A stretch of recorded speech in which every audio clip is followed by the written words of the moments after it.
कि मेरी आवाज आई है बेटा सभी लोगों को? हाँ जी sir. Okay, I think we should start the class now.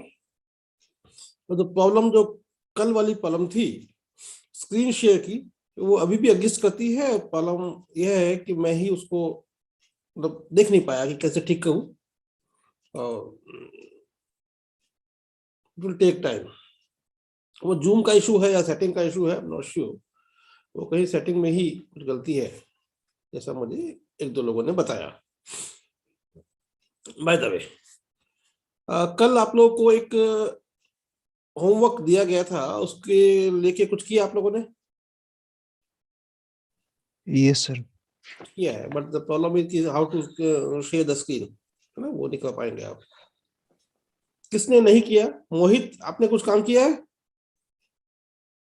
No sir. क्यों नहीं किया?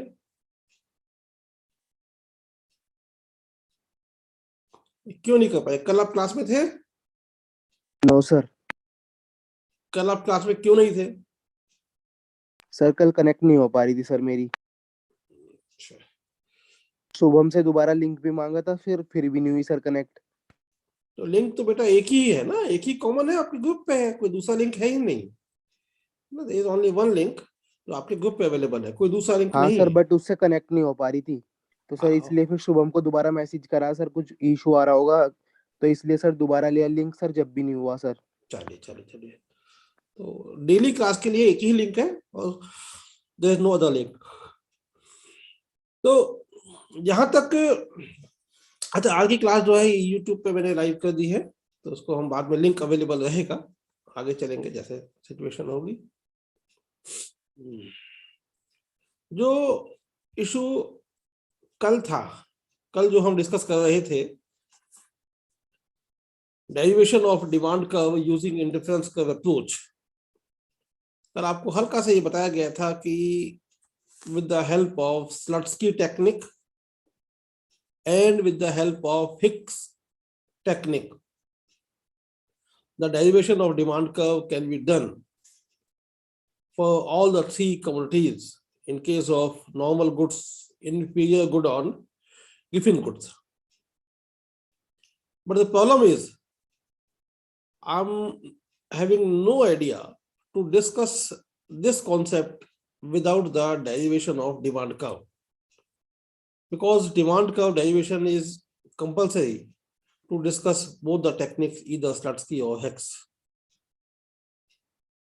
What is in my mind that as soon as we will be getting the option of screen share, we will discuss this concept then. Now I will be moving further, just skipping this concept, और हो सकता है कल या परसों में हम इस कॉन्सेप्ट को स्लट्सकी और हिक्स की कॉन्सेप्ट के थ्रू डिमांड कर्व के डेरिवेशन की कॉन्सेप्ट को डिस्कस करेंगे, जब स्क्रीन शेयर अपने पास होगा। उसके बिना इसको मुझे नहीं लगता कि हम कर पाएंगे। हम आगे बढ़ते हुए इंडिफरेंस कर्व अप्रोच की जो क्रिटिक है, क्रिटिसिज्म है, उस पर बात करते हैं, और फिर हम आगे रिवील्ड प्रेफरेंस हाइपोथेसिस की तरफ आगे चलेंगे। This is the plan of the day today. Therefore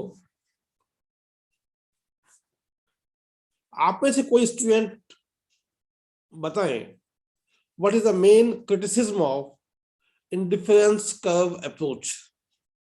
indifference curve theory की मेन क्रिटिसिज्म क्या है? बताएं कोई स्टूडेंट। स्क्रीन ऑन कर सकते हैं अपना। इंडिफरेंस कर्व अप्रोच की मेन क्रिटिसिज्म क्या होती है? किस बिंदु पे इसको क्रिटिसाइज किया जाता है? कोई idea? Sir, it is based on same concepts as cardinal approach. This is one aspect. This is one aspect. ठीक है। Any other student? पुष्पेंद्र?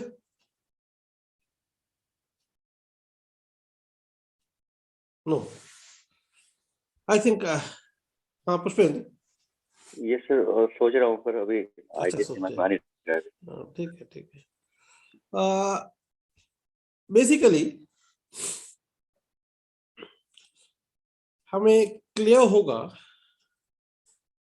कि the indifference curve analysis has been a major advance in the field of consumers demand. Major advance over the cardinal analysis. The assumptions of this theory are less stringent, are less restricted, क्योंकि जो assumptions पिछली theory की थी, cardinal theory की, they were more stringent, they were more strict. The assumption of this theory, the assumption of indifference curve approach are less stringent than the cardinal theory or cardinal approach. Only ordinality of preference is required. This is the one point. इसमें केवल ordinality की requirement है.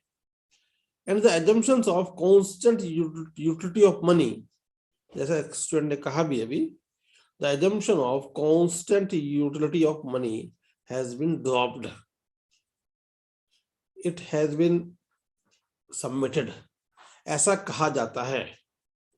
But you are also aware that the constant of utility of money has been dropped. Why? Because there is no need for measurement of satisfaction in numerical values. Only ranking is sufficient enough. Therefore, this is the one aspect. The another is the methodology of indifference curve has provided a framework for the measurement of the consumer surplus.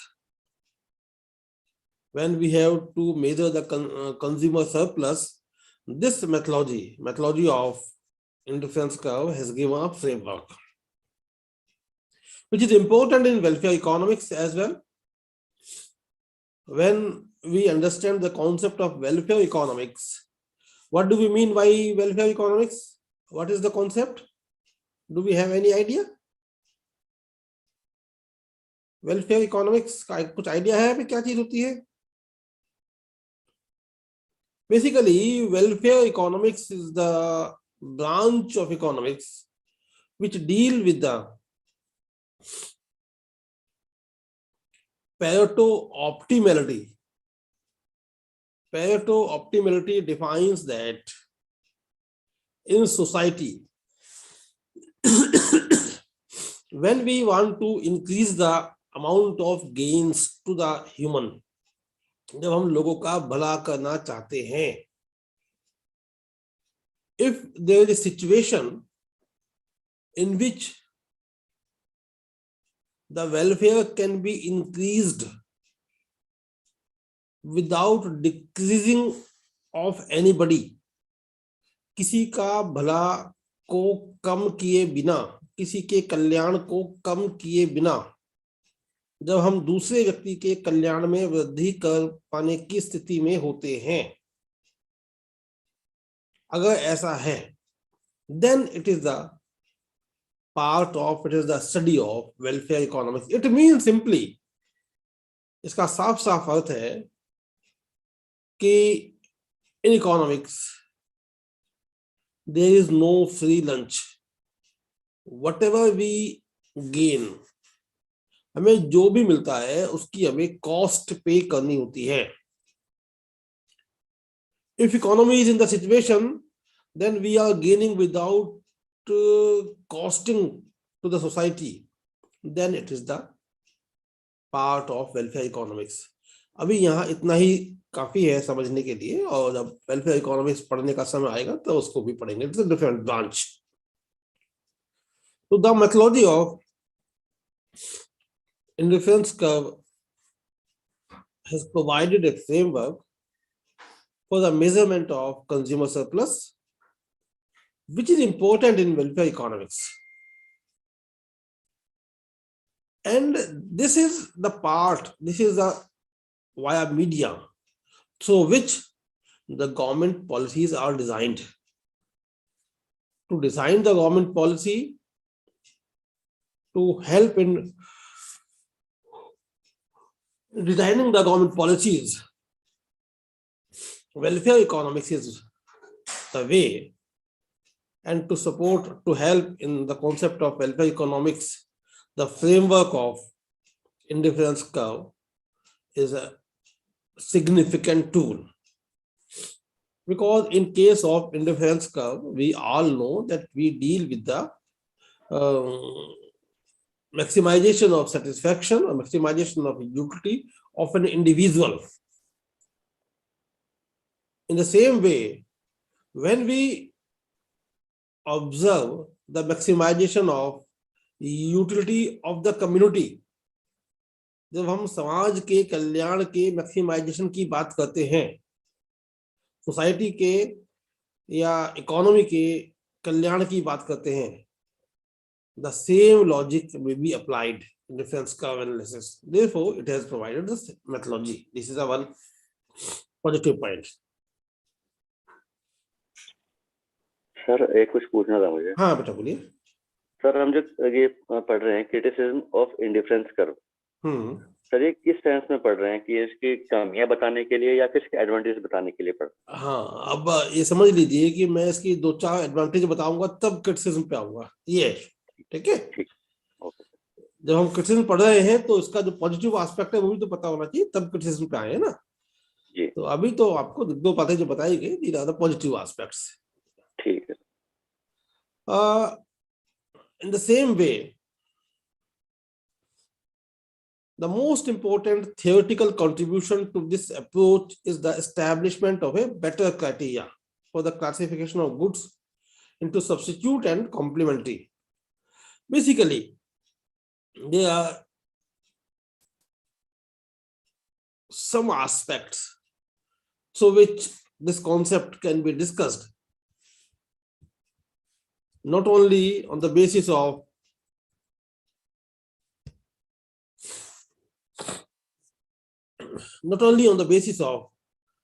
Positivity, क्योंकि ये भी आपके समझने की जरूरत है कि how this theory is an advancement over the previous theory. Indifference curve theory cardinal theory पर किस प्रकार से सुपीरियर है, किस प्रकार से एडवांसमेंट है। So for that point of view, these points may be discussed, may be used, तो आपको बताए गए हैं। Although the advantage of indifference curve approach are very important, हम इस बात को जानते हैं। Whatever advantages we are having, these are very important aspects. The theory has indeed its own severe limitations also. The main weakness of indifference curve theory in its axiomatic assumption of the existence and the convexity of the indifference curve. What the theory suggests that indifference curves are convex to the origin, and the problem lies here also. It assumes that they exist and have the required shape of convexity. ये मान के चलते हैं कि indifference curves होते हैं, दो commodity का कॉम्बिनेशन, डिफरेंट कॉम्बिनेशंस हैं और उनकी शेप जो है दैट इज ऑलवेज कॉन्वेक्सिटी।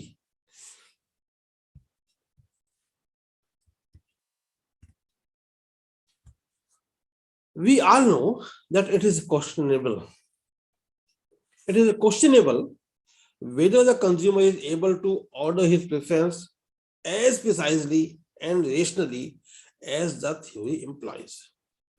क्या हम भी अपने रूटीन लाइफ में इतना प्रिसाइजली, इतना रेशनली ऑर्डर को, प्रेफरेंस को ऑर्डर करते हैं जितना थ्योरी एक्सेप्ट करती है कि ये हमेशा कॉन्वेक्स ही रहेगा? It is questionable.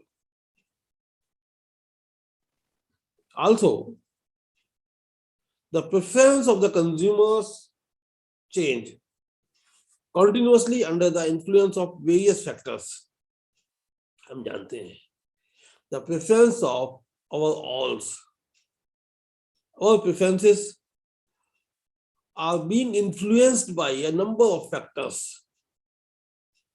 it is not only what the prices of other commodity or what the demand of other commodity. There are a number of other factors which affect the continuous changes under the influence.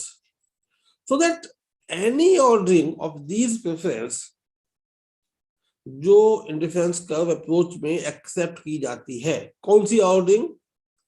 There are two type of ordering. One is strong ordering, other one is weak ordering. We are very much aware of that, and we have followed.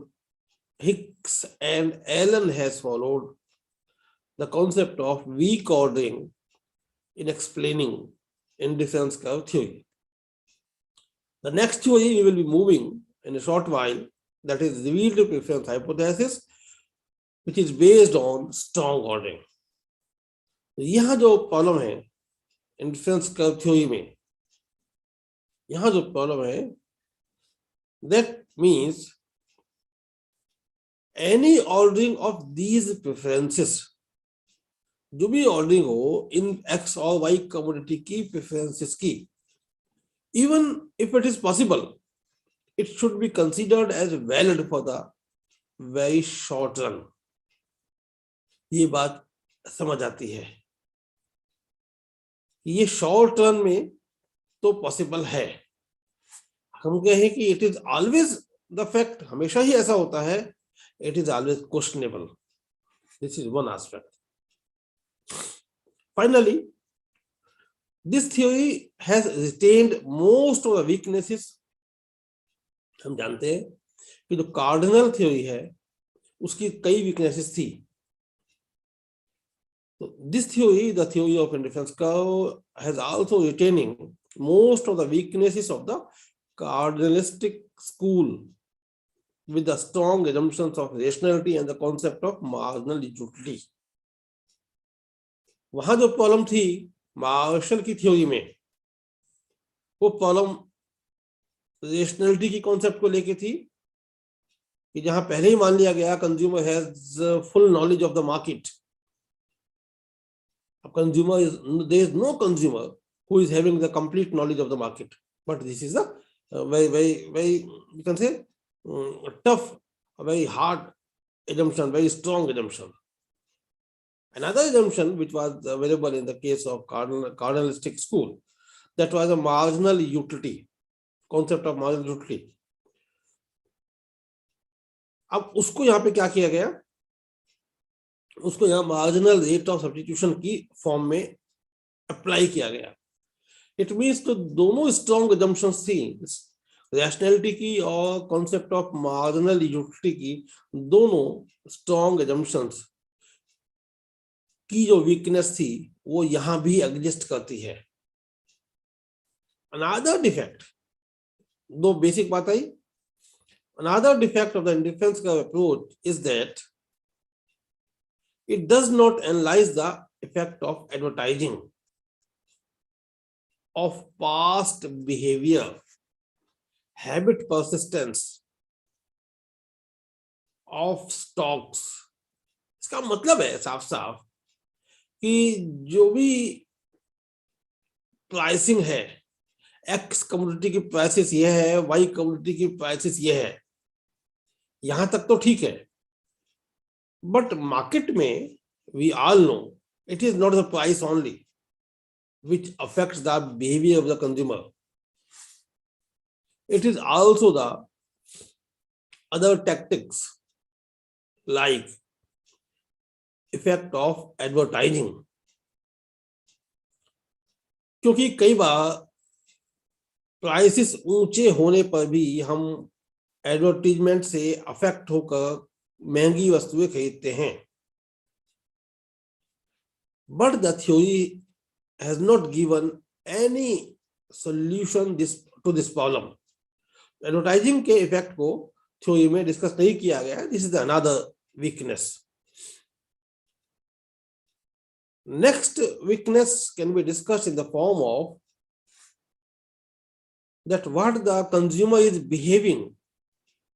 The theory suggests it is income of the consumer is constant. At the same time, it changes with the prices. कीमत बढ़ती है तो behaviour change होता है, कीमत कम होती है तो बिहेवियर चेंज होता है। लेकिन केवल आज की कीमत का ही इंपैक्ट पड़ता हो ये आवश्यक नहीं है। Past behaviour of the consumer is also an significant concept, कि वो पहले से उसका बिहेवियर क्या रहा है। अगर किसी कंज्यूमर का बिहेवियर, मान लिया उसको एप्पल पसंद ही नहीं है, वो सेब नहीं खा पाता, या उसे ट्रेंड नहीं है, उसको अच्छा नहीं लगता है, उसका जो हैबिट है वो सेब ना खाने की है। अब सेब की कीमत अगर कम होती है तो ऐसा कंज्यूमर सेब की डिमांड नहीं बढ़ाएगा, या सेब की कीमत महंगी होती है तो सेब की डिमांड कम नहीं करेगा। ये बात इसलिए बताई गई कि इस थ्योरी में कंज्यूमर के पास्ट बिहेवियर का, कंज्यूमर की हैबिट का कोई जिक्र नहीं है। जैसे इफेक्ट ऑफ एडवर्टाइजिंग का कोई सॉल्यूशन नहीं है, ऐसे ही हम ये मानते हैं the behavior of the consumer is also affected by the past behavior or the habit persistence that is not being tackled in this theory. साथ ही साथ कंज्यूमर का बिहेवियर थ्योरी सजेस्ट करती है कि प्राइसेस से अफेक्ट होता है, और जो प्राइसेस है वो मार्केट से डिफाइंड होता है। लेकिन जो स्टॉक है, मान लिया प्रोड्यूसर ने कमोडिटी प्रोड्यूस की, पेन प्रोड्यूस किए या कुछ और कमोडिटी प्रोड्यूस की, प्रोड्यूस करने के बाद उनकी स्टॉकिंग की हुई है, वो उसके पास ऑलरेडी अवेलेबल है, स्टॉक में बड़ी मात्रा में अवेलेबल है। अब अगर कीमत बढ़ जाती है तो प्रोड्यूसर के पास इतना ऑप्शन होता है कि वो बड़ी कीमत से कुछ कम कीमत पे मार्केट में सेल कर सके, क्योंकि स्टॉक भी अवेलेबल है। This is another dimension. This issue of stock is also not tackled, not handled in the theory of indifference curve analysis. Basically, these are the issues. पहला आपको जो बताया गया, which was in the form of कि consumer का जो behaviour है वो केवल और केवल प्राइसेस से ही अफेक्ट नहीं होता, बहुत सारे दूसरे वेरिएबल से अफेक्ट होता है। दूसरी बात डिस्कस की गई कि जो स्ट्रॉन्ग एजम्पशंस थी कार्डिनल थ्योरी की, जो उनकी वीकनेसेस थी in the form of rationality and in the form of marginal utility, वो यहां भी एग्जिस्ट करती हैं। रैशनैलिटी की कॉन्सेप्ट यहां भी है, और कॉन्सेप्ट ऑफ मार्जिनल यूटिलिटी का केवल नाम बदला गया है, that is marginal rate of substitution. आगे आपको जो वीकनेसेस डिस्कस की गई उसमें ये बताया गया कि इफेक्ट्स ऑफ एडवर्टाइजिंग का डिस्कस नहीं किया गया है इस थ्योरी में। पास्ट बिहेवियर ऑफ कंज्यूमर या हैबिट परसिस्टेंस ये डिस्कस नहीं हुआ है। स्टॉक्स की जो प्रॉब्लम होती है इंडस्ट्रिस्ट के सामने, that has not been tackled in this theory. It means that the theory is having a number of weaknesses. Basically, interdependence of the preference of the consumers, which lead to the behavior that would be considered as irrational and hence is ruled out by the theory. हम अच्छे से समझते हैं कि there are a number of commodities whose demand is interdependent. एक वस्तु की demand दूसरे पर डिपेंड करती है, लाइक कॉम्प्लीमेंटरिटीज कमोडिटीज। अगर ऐसी स्थिति बनती है, in number of cases, this is taken up as irrational. Theory के हिसाब से ये इरेशनल होगा और इसको रूल्ड आउट किया जाता है।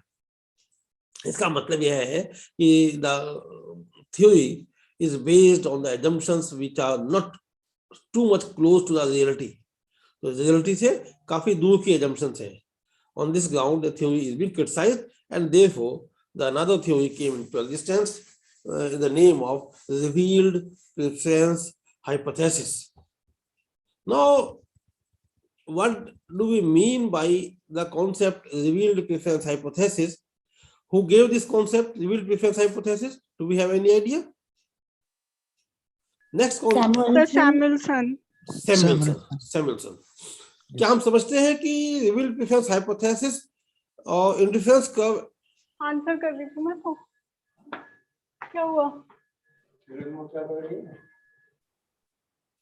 रिवील्ड प्रेफरेंस हाइपोथेसिस और इंडिफरेंस कर्व थ्योरी इनमें क्या डिफरेंस है? How revealed preference hypothesis is better known as, क्या क्या फर्क है दोनों में? हाँ बताएं शुभम बोलो। सर जो इंडिफरेंस कर्व होता है सर उसमें तो हम uses real income for estimate the level of the satisfaction, और जो सर हमारा रिवील्ड प्रेफरेंस में होता है सर उसमें जो uses real income for estimation for the purchasing power. Okay,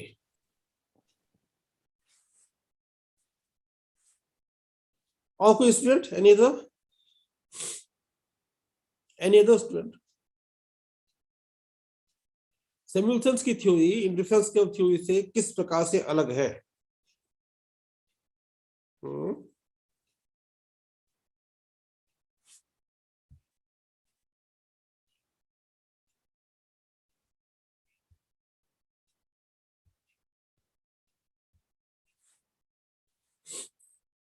Basically, we must be knowing that Samuelson introduced the term revealed preference. Samuelson introduced the term revealed preference into economics in 1938. 1938, yes. Okay. In 1938, ये term पहली बार Samuelson ने introduce किया. Revealed preference. Preference is always revealed. This term came into economics by Samuelson in 1938. Since then, literature in this field has used this concept regularly. Basically, धीरे-धीरे चलेंगे आगे. The revealed preference hypothesis is considered as a major breakthrough in the theory of demand, because it has made possible the establishment of the law of demand directly. हम क्या पढ़ रहे हैं बीच बीच में याद करना पड़ता है. Basically, we are discussing the theory of demand. In theory of demand, under cardinal analysis, we establish law of demand. Under indifference curve analysis, we have to establish the law of demand or demand curve. Under both the cases, Slutsky and Hicks, basically law of demand को कैसे establish किया जाए, this is the basic objective. Into that continuation, this theory, the revealed preference theory, has made possible the establishment of law of demand directly. When we say directly means without using the indifference curves. बिना indifference curve use किए हम law of demand को establish कर सकते हैं, जैसा एक advancement की फॉर्म में देखा जाता है. अब यहाँ पर क्या है? इंडिफरेंस कर्व, उसमें रिवील्ड प्रेफरेंस हाइपोथेसिस में इंडिफरेंस कर्व की जगह क्या है? Basically, there is nothing. It is a logic-based theory. This is based on the basis of revealed preference axiom or revealed preference theory and all other restrictive assumptions. बात करते हैं, धीरे धीरे आगे बढ़ते हैं. तो एक चीज जो यहाँ एडवांसमेंट समझ में आया कि law of demand can be established in this theory directly without using the indifference curves. Regarding the ordering of the consumers preference, अभी तक जो ऑर्डरिंग चल रही थी कंज्यूमर की प्रेफरेंस की, जहां वीक ऑर्डरिंग की बात भी हुई इंडिफरेंस कर्व के केस में, the revealed preference hypothesis has the advantage over the Hicks-Allen approach. Hicks-Allen approach means indifference curve. This theory, civil preference theory, is known as the Samuelson's theory. This Samuelson's theory has an advantage over the Hicks-Allen theory of establishing the existence and convexity of the interference curve. Basically, in case of Hicks and Allen, क्या problem थी? वहां problem ये थी कि convexity की exemption को taken for granted लिया गया था. ये कहा गया था कि interference curves are convex to the origin, और वो ऐसे ही होंगे on the basis of axiom. तो जो ऑक्सिमिटी थी, axiomity of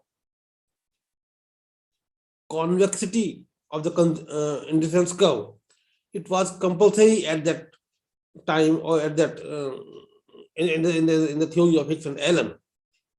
But in case of revealed preference hypothesis,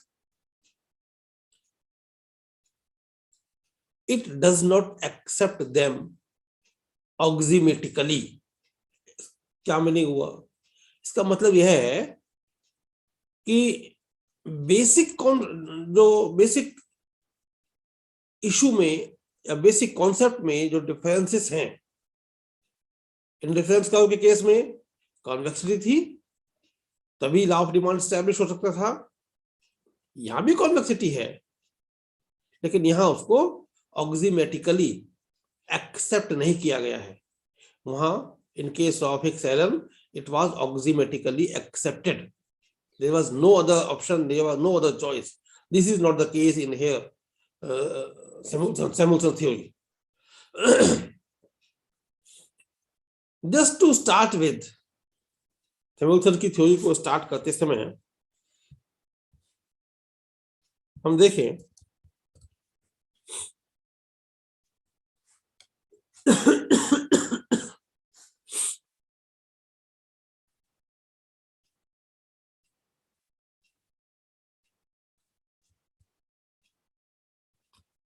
इससे पहले कि इसके assumptions पे जाएं, we should be clear that the theory of Samuelson, Paul Samuelson, it came into existence in a book. The title of the book was Foundations of Economic Analysis. The title of the book in which the theory was published first, that book was titled as Foundations of Economic Analysis. And this book was published by Harvard University Press. Harvard University Press in 1947. We should be clear that the theory of revealed preference hypothesis was given by Samuelson, and the theory was published in the book titled Foundations of Economic Analysis in 1947, and the book was published by Harvard University Press. We can say Harvard University Press, Cambridge. Cambridge se published हुआ था. Now, to move with the assumptions of this theory, assumptions of revealed preference hypothesis, it is, first assumption is as usual, that is rationality. The consumer is rational. And the concept of rationality is same as it was in case of Marshall, or it was the case of Hicks and Allen. It means the consumer is assumed to behave rationally in that he prefers bundles of goods that include more quantities of the commodities. It means more is always better. अगर उसे ज्यादा मिलेगा, bundle of goods में ज्यादा होगी तो ज्यादा prefer करेगा. जैसे हम इंडिफरेंस के केस में देखते थे, इंडिफरेंस मैप में देखते थे, ऊंचा इंडिफरेंस कर्व ज्यादा यूटिलिटी दे रहा होता था, higher level of satisfaction consumer को मिल रहा होता था, ठीक वही रेशनैलिटी है। इसका सिंपल सा मतलब है the consumer prefers bundles of goods that include more quantities of the commodities. Again it means consumer wants to maximize the level of satisfaction with the limited income always. If it is the case, then the consumer is rational, and rationality is the basic assumption. Second one is, as it was same in case of, you can say, indifference curve analysis, it is consistency. Consistency means the behavior of the consumer will be consistent as he behaves yesterday. He will be behaving in the same pattern today or tomorrow. जैसा उसने कल behave किया था वैसा ही वो आज behave करेगा और वैसा ही वो कल बिहेव करेगा। इसका साफ साफ मतलब है, आप जानते हैं, if he chooses bundle A, combination A, in a situation in which combination B was also available. If combination A and B are available and if he chooses A, then he will not choose B in any other situation in which A is also available. ये same concept आप जानते हैं जो हमने बात की थी indifference curve case में. It means if A is preferable to B, then B will not be preferable to A. अगर A को उसने पसंद किया है B पर, तो वो उल्टा नहीं करेगा, तो वो B को पसंद नहीं करेगा A को छोड़कर. वो B को केवल प्रेफर कर सकता है उस कंडीशन में जब A अवेलेबल ना हो. Then the behavior may be called as consistent. अच्छा, अगर ऐसा बिहेवियर नहीं है तो वो उसको हम इनकंसिस्टेंट बिहेवियर बोलते हैं. This is the second assumption. अभी तक की बात तो सेम है जैसा इंडिफरेंस कर्व के केस में था, रैशनैलिटी थी, कंसिस्टेंसी थी. Then the third assumption is same as in the case of Hicks Allen. It is transitivity. In case of transitivity we have already learned in case of Hicks and Allen that it is a three-term transitivity. If A is preferred to B and B is preferred to C, अगर दो commodities available है A and B, उसमें A prefer किया गया B पर, तो A is selected, B is rejected. Suppose in another market condition, वहां दो कमोडिटी हैं B and C. दूसरी मार्केट कंडीशन में तो B and C में B को सेलेक्ट किया गया, B is preferred over C, C को रिजेक्ट किया गया. तो पहली मार्केट कंडीशन में A सेलेक्ट हुआ B को छोड़कर, C अवेलेबल नहीं था. दूसरी मार्केट कंडीशन में B को प्रीफर किया गया, C को छोड़कर, यहां A अवेलेबल नहीं है. It means if A is preferable to B and B is preferable to C, then A will overall be preferable to C. C. ये हम जानते हैं, ये हम इसमें पढ़ा है हिक्स एलन के केस में, और ये ट्रांजिटिविटी की कॉन्सेप्ट है, इसको बोलते हैं three term transitivity.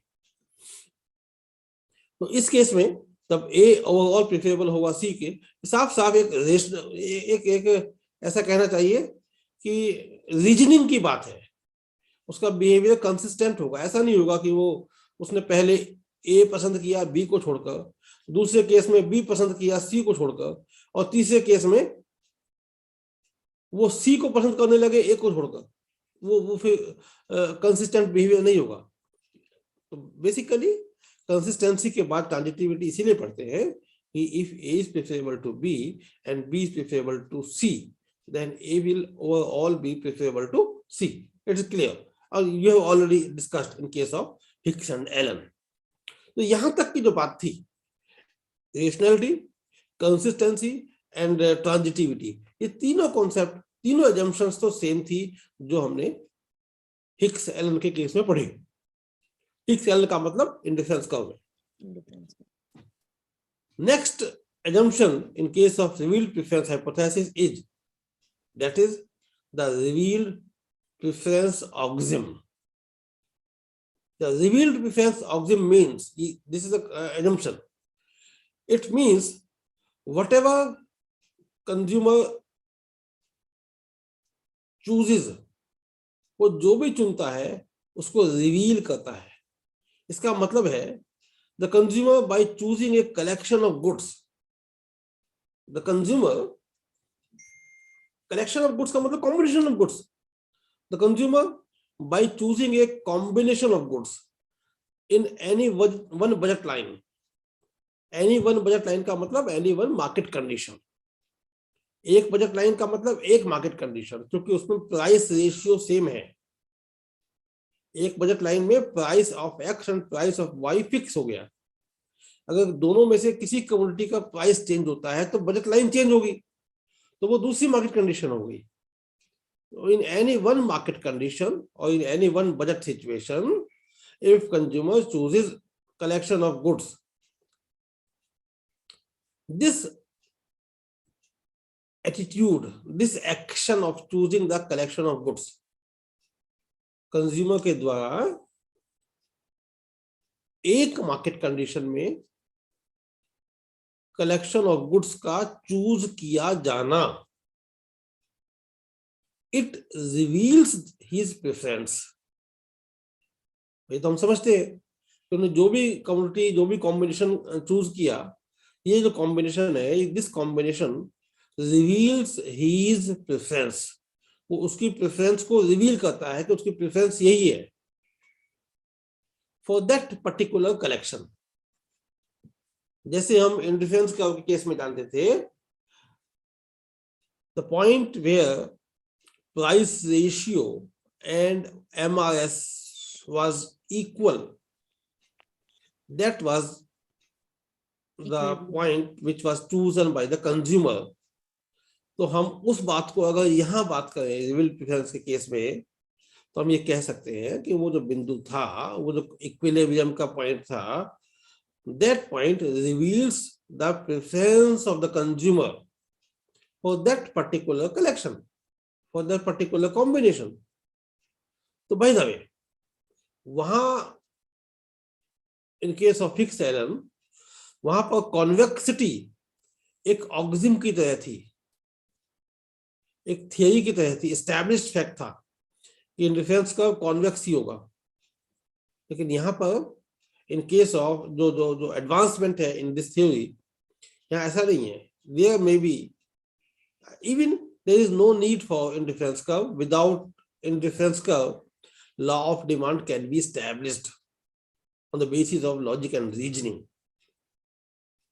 The revealed preference axiom, the assumption means, it means the consumer by choosing a combination of good in any one budget line or any one budget situation, it reveals his preference for that particular combination. The chosen bundle, the chosen combination is revealed to be preferred. The chosen combination is revealed to be preferred among all other alternative combinations available under the budget constraint. क्या मतलब हुआ? ये बात समझ में आई? किसी को नहीं आई? मैं इसको रिपीट कर रहा हूं, तो रिपीट करते हैं. आपको ये कहा गया कि the chosen combination, the chosen bundle, जो बंडल चूज किया गया, एक्स और वाई दोनों वस्तुओं का कॉम्बिनेशन का कोई एक बंडल, इतना एक्स और इतना वाई, ये चूज किया गया. तो ये बंडल जो चूज किया गया, this bundle is revealed to be preferred. ये प्रिफर किया गया है बंडल. ये अगर ए कॉम्बिनेशन, ए है, दोनों का मिला के ए कॉम्बिनेशन है, तो ये A combination is revealed to be preferred. किसका ऊपर प्रेफरेंस है? ये प्रेफरेंस किस पर है? दिस प्रेफरेंस, तो जब आप प्रेफरेंस होती है तो किसी ना किसी के ऊपर प्रेफरेंस है, उसको छोड़ के इसको लिया गया है ना. इट इज, जैसे हम कहते हैं A is preferred over B, तो बी को छोड़ के ए को प्रिफर किया गया. This combination of X and Y is preferred over among all other alternative bundles, among all other alternative combinations. कौन सी alternative combinations? जो उस बजट लाइन पे अवेलेबल थे। अब ये प्रॉब्लम इस समय जो आ रही है मेरे समझाने में और आपके समझने में, it is due to the problem of black board और व्हाइट बोर्ड। इसकी मैं कोशिश करूंगा कि ये कल तक हम सॉर्ट आउट कर लें। आज मैं कर नहीं पाया इसको, क्योंकि अगर मैं वहां बताता हुआ होता तो आसानी से ये बात जो 1 मिनट में हो सकती थी, यहाँ में 4-5 मिनट लग गए। कोई बात नहीं, आएंगे उस मौके पर आएंगे, स्क्रीन शेयर वाला उसको भी यूज करेंगे। मैं पता नहीं क्यों नहीं इसमें आ पा रहा है। By the way, the chosen bundle, chosen combinations of X and Y is revealed to be preferred among all other alternative bundles available. अब alternative bundles available का मतलब क्या है? We all must be knowing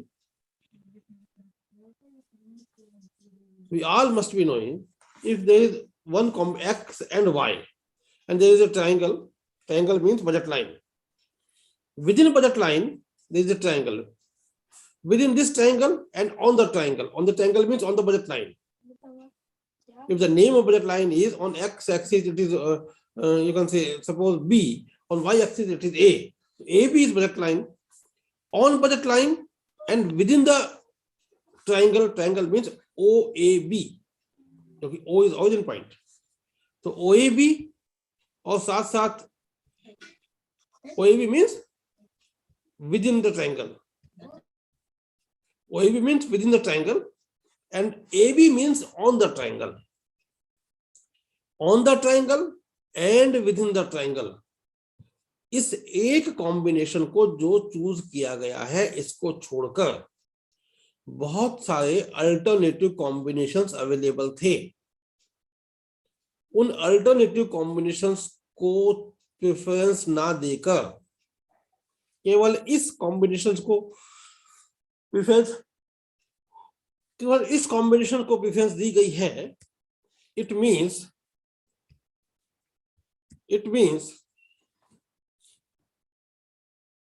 means that the preference is based on strong ordering. क्या था इन case of indifference curve? क्या था indifference curve में? जब एक कॉम्बिनेशन को चुना जाता था, उसका क्या ये मतलब तो नहीं होता था कि इस एक कॉम्बिनेशन को चुना है बाकी को छोड़कर।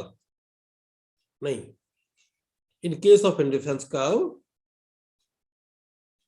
it was understood that if this combination, any combination is chosen, accepted, preferred, it is a matter of chance.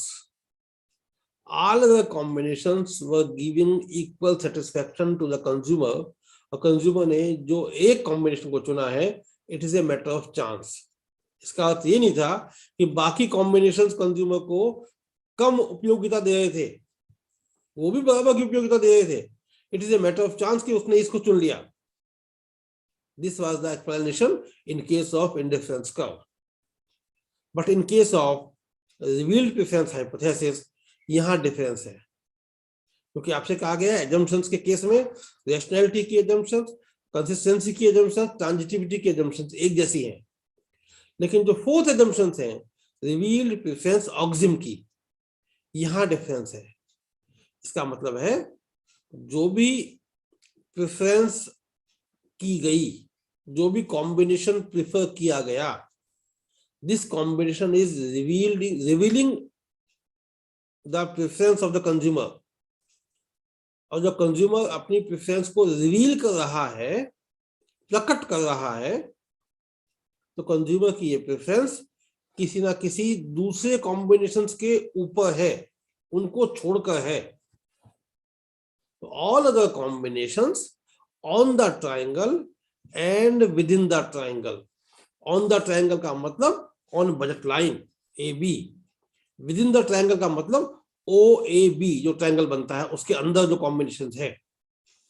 All the combinations on the triangle and within the triangle except this which is selected.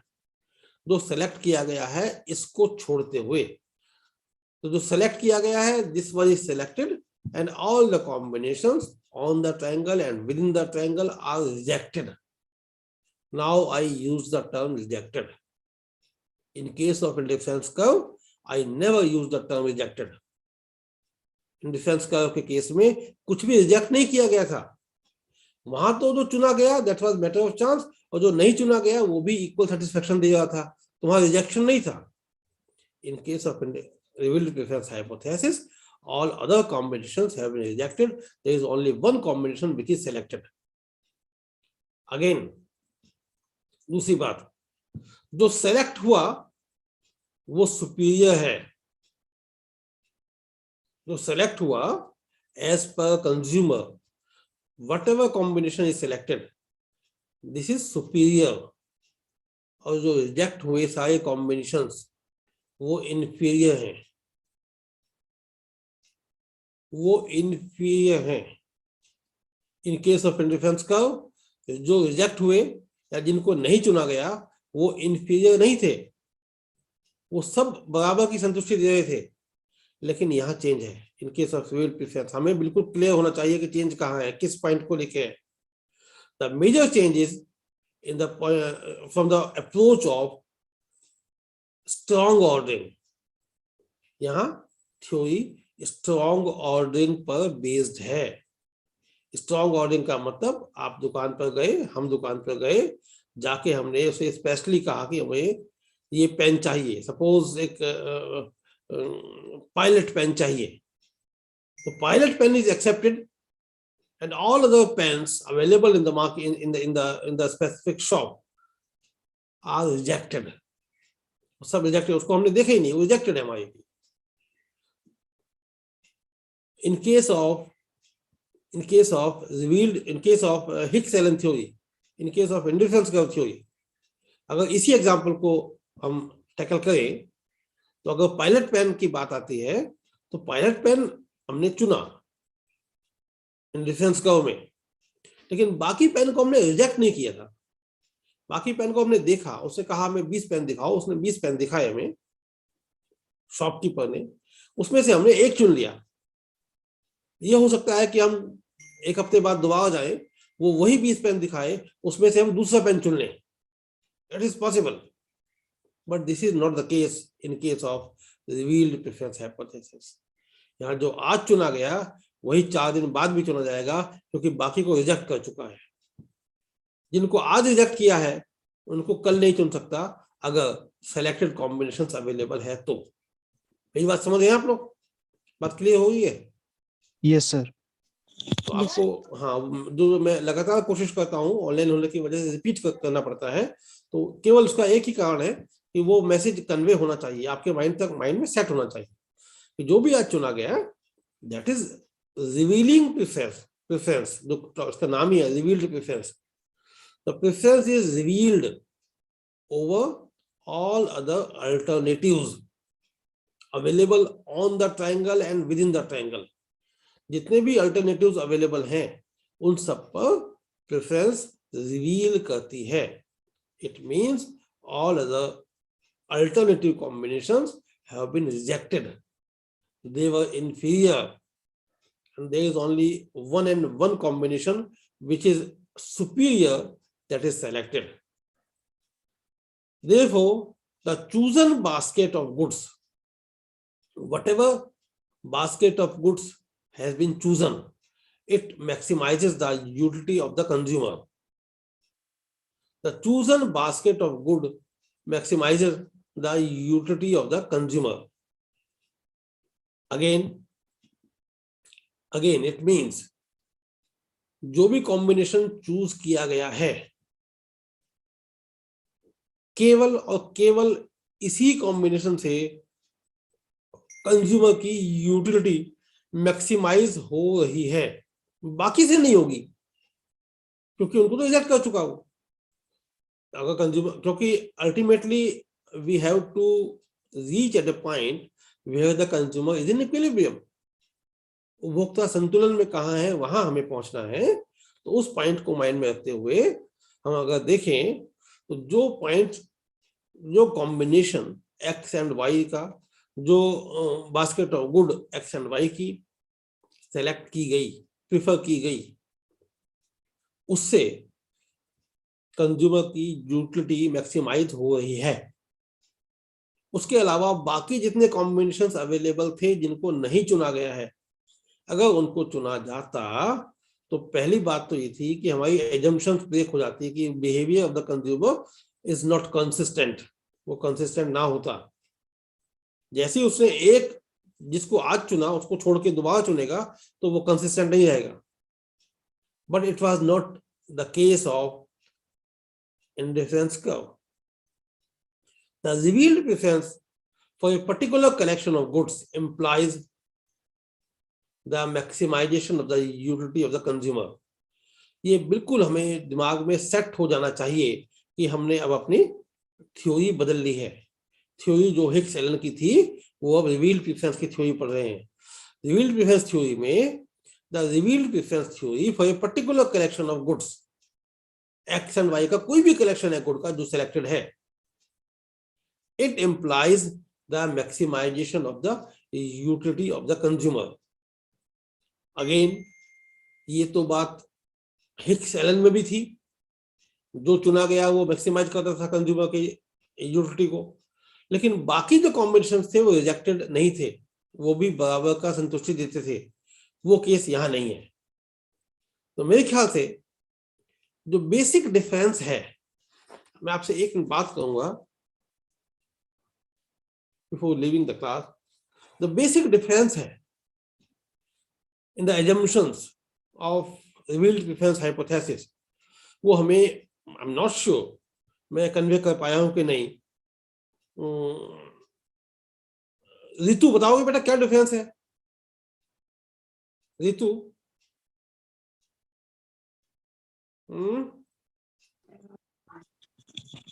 Yes sir. Basic difference क्या हमने समझा दोनों sir theory ये में? कि Hicks और Elon के में हम किसी को रिजेक्ट नहीं करते थे, उसमें बस हम एक चूज कर लेते थे। और इसमें सैमुअल्सन की में रिलेटिव प्रेफरेंस थ्योरी में हम जो एक चूज करेंगे और बाकी को रिजेक्टेड कर देंगे। रिवील्ड प्रेफरेंस थ्योरी है ना? Yes sir. Revealed preference theory में बेसिकली थोड़ा सा और कोशिश करेंगे, एक चूज करेंगे नहीं कहना चाहिए, हमें ये कहना चाहिए कि सैमुअल्सन्स के हिसाब से कंज्यूमर का जो बिहेवियर है वो बिहेवियर स्टैब्लिश होता है स्ट्रॉन्ग ऑर्डरिंग पे, स्ट्रॉन्ग ऑर्डरिंग के बेस पे। और यहाँ पर जो एक बात आपको नहीं बताई गई वो ये, the theory of revealed preference is based on behavioristic approach. Behavioristic approach means, first of all, theory was discussed, theory was you can say empirically tested. Society में जाकर, मार्केट में जाकर टेस्ट किया गया थ्योरी को, इसलिए इसको बिहेवियरिस्टिक अप्रोच पे बेस्ड कहा गया। तो कंज्यूमर के बिहेवियर को टेस्ट करने के बाद थ्योरी बनी। इससे पहले की जो थ्योरी थी indifference curve analysis, that was not behaviouristic theory, that was introspective method पर बेस्ड थ्योरी थी। वो ये मान के चल रहे थे हिक्स एंड एलन कि जैसा हम सोचते हैं, हम भी कंज्यूमर हैं, there is no need to go to the market. जैसा हम सोचते हैं वैसे ही सारे कंज्यूमर सोचते होंगे। तो दोनों की अप्रोच में फर्क है। तो यहाँ पर in case of revealed preference theory, whatever difference we are observing, this is the, you can say, major advancement. हमें लगता है कि ये छोटी सी बात है, इसमें कोई खास चेंज नहीं हो गया, but this is the major advancement. It took around more than 30-40 years. जब आप years को देखेंगे, इस एडवांसमेंट में आने में इकोनॉमिक थॉट्स को करीब 30-40 साल के आसपास लगा, क्योंकि जो पिछली थी ये 47 में आया था। आप देख रहे हैं जो बुक पब्लिश हुई सैमुअल्सन की। तो whatever is being preferred.